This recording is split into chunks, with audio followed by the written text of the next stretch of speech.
നേരത്തെ പറഞ്ഞതിൻ്റെ ബാക്കി, നേരത്തെ എടുത്തുകൊണ്ടിരിക്കുമ്പോൾ വീഡിയോ കട്ടായി പോയി ഓട്ടോമാറ്റിക്കലി. സോ അതിൻ്റെ ബാക്കി കത്താർസിസ് ആണ് നമ്മൾ ഡിസ്കസ് ചെയ്തുകൊണ്ടിരിക്കുന്നത്. കത്താർസിസ് എന്ന് പറഞ്ഞാൽ നമ്മൾ പറഞ്ഞു നമുക്ക് ഭയങ്കര ഒരു ടെൻഷനിൽ നിന്നുള്ള റിലീസാണ് കത്താർസിസ് എന്ന് പറഞ്ഞാൽ, release of emotion. Okay, in the play Oedipus Rex fall of great king Oedipus evokes pity and fear. അയാളുടെ ഫാള് നമ്മുടെ മനസ്സിൽ ഭയങ്കര ഒരു പിറ്റി, അദ്ദേഹത്തോട് സഹതാപം തോന്നുന്നു, അതുപോലെ തന്നെ ഭയങ്കര ഫിയർ തോന്നുന്നു, ഇനി എന്ത് സംഭവിക്കും എന്നുള്ളത്. Is transformed to awe and reference. പിന്നീട് അദ്ദേഹത്തോട് റെസ്പെക്റ്റ് വന്ന കാരണമാകുന്നു. കാരണം അദ്ദേഹം അറിയാതെ ചെയ്തതാണെങ്കിലും as his self blinding heals all the negative emotions.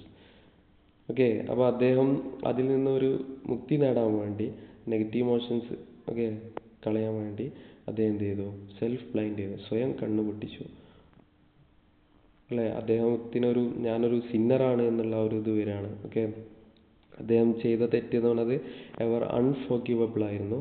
പക്ഷേ അദ്ദേഹം അൺഡെലിബറേറ്റ് ആയിട്ട് അൺഇൻറ്റൻഷനായിട്ട് ചെയ്തതാണ്. എന്നാൽ ഓഡിയൻസിന് മനസ്സിലതൊരു പിറ്റി ആൻഡ് ഫിയർ, അതിൽ നിന്നുള്ള റിലീസും ഉണ്ടാക്കുന്നു. While reading particular work of literature such as tragedy or witnessing tragic drama. നമ്മൾ എന്താണെങ്കിലും വാച്ച് ചെയ്യുകയാണെങ്കിലും reader experience intense emotion of fear and sadness. ചില സന്ദർഭങ്ങളിലൊക്കെ നമുക്കങ്ങനെ സാഡ്നെസ് ഒക്കെ തോന്നാറുണ്ട്. പിന്നീട് നമ്മൾ എന്ത് ചെയ്യും? അതിൽ നിന്ന് റിലീസ് കിട്ടും. So this is catharsis. Peripeteia എന്നാണ് നെക്സ്റ്റ് നമ്മൾ പറഞ്ഞത്. പെരിപെറ്റിയ എന്ന് പറഞ്ഞത് റിവേഴ്സൽ ഓഫ് ഫോർച്യൂണാണ്. Okay, happening the opposite of what we expect.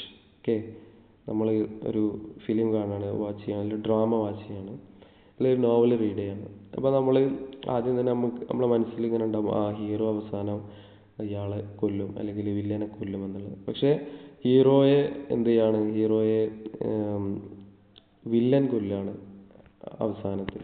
എങ്കിലും നമ്മുടെ എക്സ്പെക്റ്റേഷൻ ഓപ്പോസിറ്റാണ് സംഭവിക്കുന്നത് അല്ലേ. നമ്മളൊരു പ്രോഗ്രാമിൽ പങ്കെടുക്കുകയാണ്, അവിടെ നമ്മളൊരു ഉറ്റ സുഹൃത്ത് വരുമെന്ന് നമ്മൾ പ്രതീക്ഷിക്കുകയാണ്, പക്ഷേ ഉറ്റ സുഹൃത്ത് വരുന്നില്ല. ഓക്കെ, പെരിപെറ്റി നമ്മൾ ഒരു റിവേഴ്സൽ ഓഫ് ഫോർച്യൂൺ സംഭവിക്കുകയാണ്. So peripeteia is a sudden change of events of reversal of circumstances. സാഹചര്യങ്ങൾ ആകെ തകിടം മറിയുക, നമ്മൾ പ്രതീക്ഷിക്കുന്ന കാര്യങ്ങൾ സംഭവിക്കാതിരിക്കുക, അപ്രതീക്ഷിതമായത് സംഭവിക്കുക എന്നുള്ളത്. Especially in a literary work, in particular drama. Okay, so this is reversal. അപ്പോൾ നമുക്ക് ഇതിലെങ്ങനെയാണ് റിവേഴ്സൽ നോക്കാം. It is the single most important powerful elements tragedy when we see the destruction, fall and ruin of the hero. അപ്പോൾ ഹീറോയുടെ ഒരു പതനം കാണുമ്പോൾ it causes both pity and fear. നമ്മുടെ മനസ്സിൽ പിറ്റി ആൻഡ് ഫിയർ ഉണ്ടാക്കുന്നു. It is that one dark moment that changes the life of hero for ever. അപ്പോൾ ഇഡിപ്പസിനെ സംബന്ധിച്ചിടത്തോളം അദ്ദേഹം വിചാരിക്കുന്നത്, ഞാൻ എന്ത് ചെയ്യും, ഞാൻ ഇവിടുത്തെ പൊല്യൂട്ടറെ കൊല്ലും. ഓക്കെ, അയാൾക്ക് അറിയുന്നില്ല അയാളാണ് പൊല്യൂട്ടർ എന്ന്, സ്വയം അറിയുന്നില്ല. ഓക്കെ, പിന്നീടാണ് അദ്ദേഹത്തിന് പ്രതീക്ഷിക്കാത്തത് സംഭവിക്കുന്നത്. ഓക്കെ, പ്രതീക്ഷിക്കാത്തത് സംഭവിക്കുന്നത് മീൻസ് അദ്ദേഹം തന്നെയായിരുന്നു ശരിക്കും അതിനുള്ള റെസ്പോൺസിബിൾ പേഴ്സൺ എന്ന് പറയുന്നത്. Peripeteia marks this dark moment. Okay, self discovery നമ്മൾ അടുത്തത് വരുന്നുണ്ട്.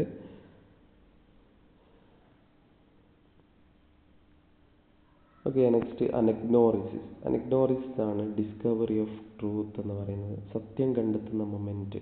ഓക്കെ, രണ്ടും പരസ്പരം ബന്ധപ്പെട്ടിരിക്കുന്നു. പെരിപെറ്റിയ അനഗ്നോറിസിസ്, അതായത് ഏത് മൊമെൻറ്റിലാണോ നമ്മൾ സത്യം കണ്ടെത്തുന്നത് അത് തന്നെയാണ് അനഗ്നോറിസിസ് എന്ന് പറയുന്നത്. ഇറ്റ് മീൻസ് റെക്കഗ്നീഷൻ, നമ്മളതിനെ അംഗീകരിക്കുക. അപ്പം നേരത്തെ നമ്മൾ പറഞ്ഞു പ്രതീക്ഷിക്കുന്നതിന് ഓപ്പോസിറ്റ് സംഭവിച്ചു. ഓക്കെ, ആ ഒരു കിങ് ഇഡിപ്പസ് പൊല്യൂട്ടർ തെരയാണ്, ആരാണ് ഈ രാജാവിനെ കൊന്നത്, കിങ് ലൈസിനെ കൊന്നത്. അപ്പോൾ അദ്ദേഹം മനസ്സിലാക്കുകയാണ്, പിന്നീട് ഷെപ്പേർഡ്സിൻ്റെ ആ ഒരു റെവലേഷനിലൂടെ മനസ്സിലാക്കുകയാണ്, ഞാനാണല്ലോ കൊന്നത്.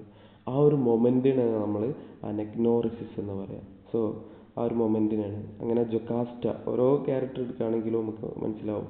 ജൊക്കാസ്റ്റ മനസ്സിലാക്കുകയാണ്, അല്ല ഇതാണല്ലോ ശരിക്കുള്ള എൻ്റെ ഹസ്ബൻഡിനെ കൊന്നത് സ്വന്തം മകനാണല്ലോ, സ്വന്തം മകനുമായിട്ടാണല്ലോ ഷെയർ ചെയ്തത് എന്നുള്ള ആ ഒരു കുറ്റബോധം, ആ ഒരു ഗിൽറ്റി അറിയാതെയാണെങ്കിലും തോന്നുന്ന ആ ഒരു നിമിഷം അതാണ്. അതുപോലെ തന്നെ ഷെപ്പേർഡ്സ് മനസ്സിലാക്കുന്ന നിമിഷം, ഷെപ്പേർഡ്സ് ട്രൂത്ത് മനസ്സിലാക്കുന്ന ആ ഒരു നിമിഷം. ഓക്കെ, സ്റ്റീവൻ ഷെപ്പേർഡ്, അതുപോലെ തന്നെ കൊറിന്ത്യൻ ഷെപ്പേർഡ്, ഇവരൊക്കെ ട്രൂത്ത് മനസ്സിലാക്കുന്ന നിമിഷം ഇയാളാണല്ലോ ഇഡിപ്പസ്, ഇയാളെയാണല്ലോ ഞാൻ ഹാൻഡ് ഓവർ ചെയ്തത്, ഓക്കെ, വേറെ ഷെപ്പേർഡിനെ ഹാൻഡ് ഓവർ ചെയ്തത് എന്ന് മനസ്സിലാക്കുന്ന ഒരു നിമിഷം എന്ന് പറയുന്നത് അതാണ് അനഗ്നോറിസിസ് എന്ന് പറഞ്ഞത്. So hope you have understood all the concepts. So ഇനി നമ്മൾ സ്പീഡായിട്ട് ഫെയ്റ്റും ഡെസ്റ്റിനിയും തമ്മിലുള്ള ആ ഒരു ഡിഫറൻസ് പറയാണ്. നിങ്ങൾക്ക് പാരഗ്രാഫൊക്കെ ചോദിക്കുകയാണെങ്കിൽ ഈ സ്റ്റോറിയുമായിട്ട് ഈ ഒരു പ്ലോട്ടുമായിട്ട് ബന്ധപ്പെടുത്തി എഴുതാൻ കഴിയും. ഫെയ്റ്റും ഡെസ്റ്റിനിയും തമ്മിലുള്ള ഡിഫറൻസ് എന്ന് പറഞ്ഞാൽ, ഒന്നാമത്തെ ഡിഫറൻസ് എന്ന് പറഞ്ഞാൽ ഫെയ്റ്റ് എന്ന് പറഞ്ഞത് pre determined course of events ആണ്. അതായത് ദൈവം മുൻകൂട്ടി ഡിറ്റർമിൻ ചെയ്തതാണ്. ഡെസ്റ്റിനി എന്ന് പറഞ്ഞാൽ ഫ്യൂച്ചർ കോഴ്സ് ഓഫ് ഇവൻറ്റ്സ് ആണ്. അതായത് ഭാവിയിൽ വരാനിരിക്കുന്ന കാര്യങ്ങൾ.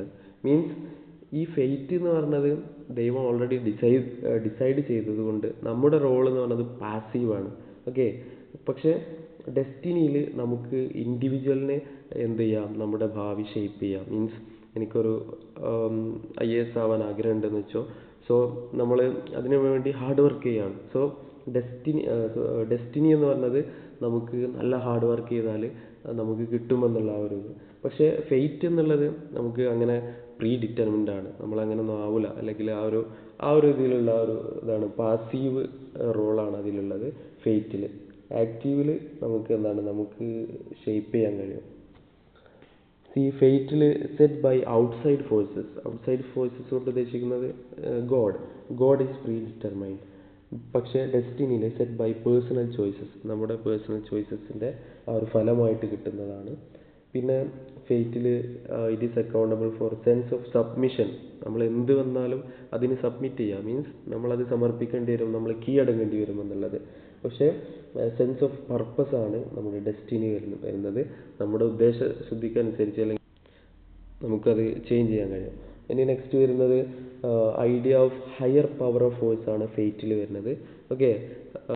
ബട്ട് ഡെസ്റ്റിനിയിൽ വരുന്നത് free will, okay. Free will എന്നുള്ളൊരു കൺസെപ്റ്റാണ് നമ്മൾ ഏറെ കേൾക്കുന്ന. Free will and personal choice, അതാണ് ഇതിൽ വരുന്നത്. നമുക്ക് നമ്മുടെ ഇച്ഛക്കനുസരിച്ച് പ്രവർത്തിക്കുക എന്നുള്ളത്. പക്ഷേ ഫെയ്റ്റിൽ അങ്ങനെയല്ല, നമ്മളെ ഫ്രീ വില്ലിനനുസരിച്ച്, ഫ്രീ വിൽ പവറിനനുസരിച്ച് നമുക്ക് അങ്ങനെ പ്രവർത്തിക്കാൻ കഴിയില്ല, ഓക്കെ.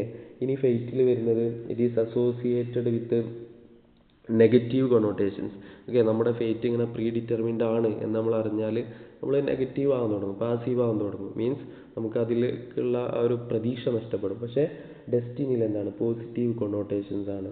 പക്ഷേ ഈ ഒരു ഫെയ്റ്റിൽ എന്നുള്ളത് അതുപോലെ തന്നെ പെസിമിസ്റ്റിക് ഔട്ട്ലുക്ക് ആവും. ഇനി പറയേണ്ട ആവശ്യമില്ല, മനസ്സിലായി കാണും. ഡെസ്റ്റിനിയിൽ ഒരു ഒപ്റ്റിമിസ്റ്റിക് ആറ്റിറ്റ്യൂഡ് ആവും നമുക്ക്, ഓക്കെ. നമ്മുടെ ഫെയ്റ്റ് പ്രീ ഡിറ്റർമിൻഡ് അല്ല, നമുക്ക് ഹാർഡ് വർക്ക് ചെയ്താൽ അത് കിട്ടുമെന്നുള്ള ഒരു പ്രതീക്ഷയിലുണ്ടെങ്കിൽ നമ്മൾ എന്ത് ചെയ്യും, അതിനു വേണ്ടി അഹോരാത്രം പണിയെടുത്തുകൊണ്ടിരിക്കും. നമ്മൾ we will be positive outlook, okay. We will be having positive outlook, okay. നിങ്ങളൊരു കാര്യം, ഹോമറിക് ഹീറോ ആരാണെന്ന് അധികം ചോദിക്കാറുണ്ട്. ഹോമറിക് ഹീറോ എന്താണ്, അക്കിലസ് ആണോ ഹെക്ടർ ആണോ ഹീറോ എന്നൊക്കെ ചോദിക്കാറുണ്ട്. രണ്ട് ആൻസർ ആണെങ്കിലും നിങ്ങൾ ഹെക്ടർ ആണെങ്കിലും രണ്ടാളുടെ ക്വാളിറ്റീസും എഴുതണം, ഓക്കെ. കൂട്ടി എഴുതണം. സോ എന്തുകൊണ്ടാണ് ഡിഫറെൻ്റ് ആവണത്, ആരെയും നമുക്ക് ഹീറോ ആയിട്ട് കണക്കാക്കാം.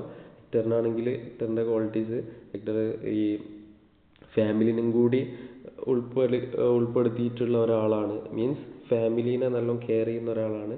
അതിനെ സാക്രിഫൈസ് ചെയ്ത് ഒരു വട്ടം പോകണോ എന്ന് പോലും അദ്ദേഹം, യുദ്ധത്തിന് പോകണോ എന്ന് പോലും അദ്ദേഹം ചിന്തിച്ചു പോയി. അപ്പോൾ മകനുമായിട്ട് നല്ല റിലേഷൻ ഉണ്ടായിരുന്നു. മകനെ ഒക്കത്ത് നിർത്തിയിട്ടാണ് തൻ്റെ ഭാര്യയുടെ അടുക്കൽ നിന്ന് വളരെ സങ്കടത്തോടു കൂടി എന്തായാലും പോയേ തീരുമെന്നുള്ളതിൽ അദ്ദേഹം പോരുന്നത്. പക്ഷെ അക്കിലസ് അങ്ങനെയല്ല. അക്കിലസ് ഭയങ്കര കയ്യൂക്കുള്ള ഒരാളാണ്. മീൻസ് അദ്ദേഹത്തിന് എന്ത് വന്നാലും അദ്ദേഹം പിന്തിരിയാൻ തയ്യാറല്ല. ഹെക്ടർ ചില വേളകളിലൊക്കെ ചിന്തിച്ചിരുന്നു ഈ ഒരു യുദ്ധത്തിൽ നിന്നും പിന്തിരിഞ്ഞാലോ എന്ന്. പക്ഷേ അക്കിലസ് എന്താണ്, അക്കിലസ് വാസ് ഓൾവേസ് ബ്രേവ്. അപ്പോൾ ഹോമറിക് ഹീറോ എന്നുള്ളൊരു കൺസെപ്റ്റ് എന്ന് പറഞ്ഞത് അന്നത്തേത് കയ്യൂക്കുള്ള കാര്യക്കാണ്. യുദ്ധത്തിൽ ശക്തിയാണ് നോക്കുന്നത്, അവന് നെഗറ്റീവ് ആട്രിബ്യൂട്ട്സ് ഉണ്ടോ മറ്റുള്ള കാര്യങ്ങളൊന്നും നോക്കണില്ല. യുദ്ധത്തിൽ ആർക്കാണോ മല്ല് കൂടുതൽ അവർ ജയിക്കും എന്നുള്ള ആ ഒരു ഇതായിരുന്നു ഹോമറിക് ഹീറോ എന്നുള്ളൊരു കൺസെപ്റ്റ് എന്ന് പറഞ്ഞത്. സോ അതിൻ്റെ ഒരു ഷോർട്ട് നമ്മൾ ക്ലാസ്സിൽ വ്യവസ്ഥാപിതമായിട്ട് പറഞ്ഞതാണ്. സോ ആ പോയിന്റ്സ് ഒക്കെ വെച്ചിട്ട് ലെക്ചർ നോട്ടും അതുപോലെ നിങ്ങൾ കേട്ട കാര്യങ്ങളൊക്കെ വെച്ചിട്ട് കൂടുതൽ എഴുതാം. ഓക്കെ.